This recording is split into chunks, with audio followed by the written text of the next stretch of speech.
This lesson will illustrate some real-world examples of how agricultural commodities can impact financial markets, economies, and global trade.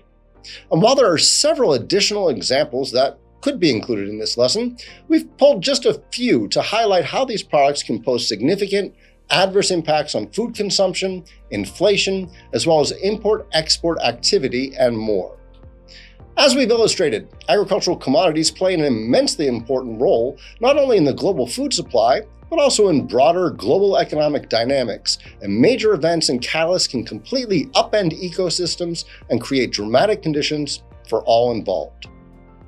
Well, let's start with the coronavirus or COVID-19 pandemic, which posed a major impact on agricultural commodities, most critically in supply chain shortages of staples such as livestock and dairy products. In response to these shortages, prices surged, creating inflationary pressures on food prices. The FAO Food Price Index, for example, saw massive spikes from 2020, all across categories including meat, dairy, and sugar. According to the USDA, the pandemic also led to significant changes in U.S. consumers' food spending patterns in early 2020 before returning to more typical pre-pandemic levels in April the following year.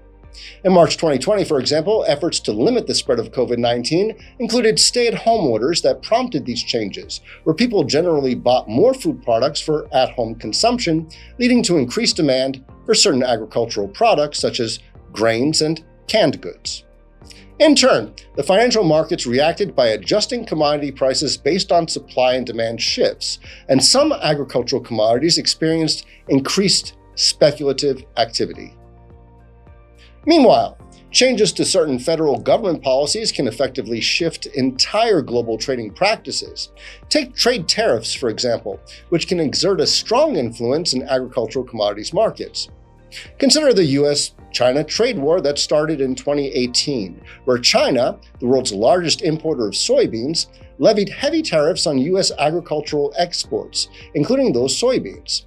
This action basically compelled US farmers to seek alternative markets, which ultimately spurred volatility in the prices of soybean futures. Indeed, the tariffs directly affected the US farming economy, leading to lower revenue for soybean farmers and shifting global trade flows. This illustrates a great example of how political decisions, such as trade tariffs, can create major price fluctuations, affecting both commodity producers and investors alike.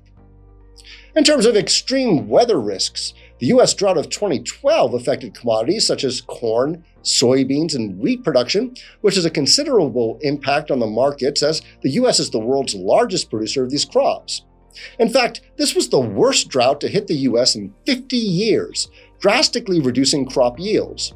Among other consequences, prices of corn futures spiked by 40% in the span of just a few months, affecting everything from animal feed to ethanol production.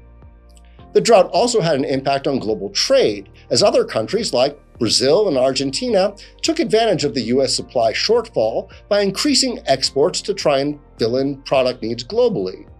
For the financial markets, the drought generally led to increased commodity speculation and increased commodity-related ETFs, with investors seeking to capitalize on the weather-driven volatility. Further back in history, the global food crisis of 2007-2008 is another prime example of how agricultural commodities can trigger a chain reaction in economies. This dire situation was born out of a combination of bad weather, higher oil prices, and increased biofuel demand, all of which sent agricultural commodity prices soaring. Prices of basic food staples like rice, wheat, and corn, for example, shot higher, creating food shortages in many developing nations. And this, in turn, spurred social unrest in countries like Egypt, Haiti, and Bangladesh, where food became unaffordable for millions of people. The spike in agricultural commodity prices also impacted global financial markets, especially in the energy sector, as biofuels became more prominent in the energy mix. Now, these are just a few examples. In fact, there are numerous scenarios that can illustrate how agricultural commodities are intricately tied to global financial markets, economies, and international trade. You can also learn more from information across our campus, for example, by listening to IBKR podcasts, where we house a treasure trove of current and historical discussions about agricultural commodities with industry experts. I'm Stephen Levine with Interactive Brokers.